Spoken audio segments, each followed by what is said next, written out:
कामावून आपण कसं रोजच्या टायमानुसार सकाळी उठून फ्रेश वगैरे झालो. आपल्याला कसं बदनापूरला जायचं होतं आणि जालन्यात पण रॅली होती मनोजदादा जरांगे पाटील यांची.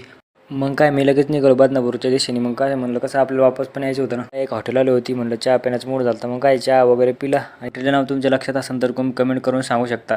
आता काय मी निघतो बदनापूरच्या दिशेने. पाचशे गेअर एकदा पाचशे गेअर तर टाकले, पण काय 7वा टाकायची बारी आहे. गाडी काही पळतच नव्हती. गेअरचा सोडा आपण काय म्हणतो ते ऐका. कसं आहे आपल्याला मराठी भाषेला पुढे न्यायचे काम करायचं आहे. त्यामुळे तुम्ही फक्त एवढं करा, लाईक फॉलो आणि कमेंट शेअर करायला विसरू नका.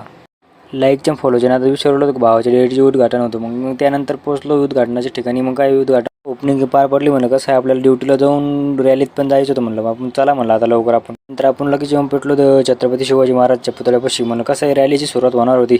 श्री मनोज जरांगे पाटील यांना पाण्याची खूप आतुरता होती, कारण एकट्याच वाघांनी साऱ्या सरकारला हादरून ठेवलं. एक मराठा कोटी कोटी मराठा. मुलांसाठी एक डायलॉग. मनोज जरांगे पाटील खडे तो सरकार से बडे.